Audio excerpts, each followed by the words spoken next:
सातवां अध्याय श्रोताओं द्वारा पालन किए जाने वाले नियम। सूत जी बोले, शौनक, शिव पुराण सुनने का व्रत लेने वाले पुरुषों के लिए जो नियम हैं उन्हें भक्ति पूर्वक सुनो। शिव पुराण की पुण्यमयी कथा नियम पूर्वक सुनने से बिना किसी विघ्न बाधा के उत्तम फल की प्राप्ति होती है। दीक्षा रहित मनुष्य को कथा सुनने का अधिकार नहीं है, अत पहले वक्ता से दीक्षा ग्रहण करनी चाहिए। नियम पूर्वक कथा सुनने वाले मनुष्य को ब्रह्मचर्य का अच्छी तरह से पालन करना चाहिए। उसे भूमि पर सोना चाहिए, पत्तल में खाना खाना चाहिए तथा कथा समाप्त होने पर ही अन्न ग्रहण करना चाहिए। समर्थ मनुष्य को शुद्ध भाव से शिव पुराण की कथा की समाप्ति तक उपवास रखना चाहिए और एक ही बार भोजन करना चाहिए। गृष्ट अन्न, दाल, जला अन्न, सेम, मसूर तथा बासी अन्न नहीं खाना चाहिए। जिसने कथा का व्रत ले रखा हो उसे प्याज, लहसुन, हींग, गाजर, मादक वस्तु तथा अमिष्ट कही जाने वाली वस्तुओं को त्याग देना चाहिए। ऐसा मनुष्य प्रतिदिन सत्य, शौच, दया, मौन, सरलता, विनय तथा हार्दिक उदारता और सद्गुणों को अपनाए तथा साधु संतों की निंदा का त्याग नियम पूर्वक कथा सुने। सकाम मनुष्य इस कथा के प्रभाव से अपनी अभीष्ट कामना प्राप्त करता है और निष्काम मोक्ष प्राप्त करता है। सभी स्त्री पुरुषों को विधि विधान से शिव पुराण की उत्तम कथा को सुनना चाहिए। महर्षि शिव पुराण की समाप्ति पर श्रोता को भक्ति पूर्वक भगवान शिव की पूजा की तरह पुराण पुस्तक की पूजा भी करनी चाहिए तथा इसके पश्चात विधि पूर्वक वक्ता का भी पूजन करना चाहिए। पुस्तक को रखने के लिए नया और सुंदर बस्ता बनाएं।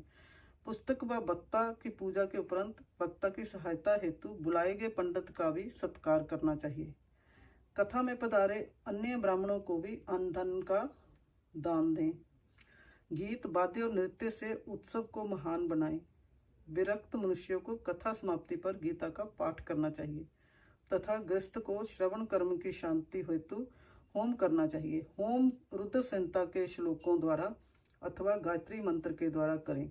यदि हवन करने में असमर्थ हों, भक्ति पूर्वक शिव सहस्त्र नामों का पाठ करें।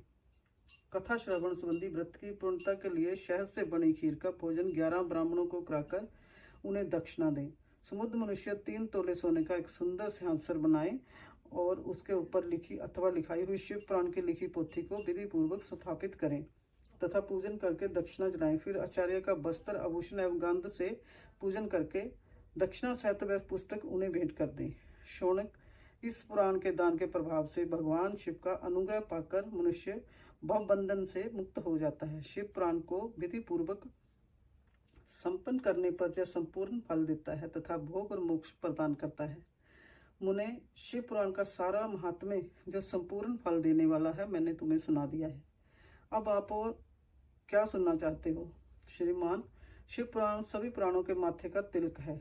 जो मनुष्य सदा भगवान शिव का ध्यान करते हैं, जिनकी वाणी शिव के गुणों की स्तुति करती है और जिनके कानों उनकी कथा सुनते हैं, उनका जीवन सफल हो जाता है। वे संसार सागर से पार हो जाते हैं। ऐसे लोग यही लोक और परलोक में सदा सुखी रहते हैं।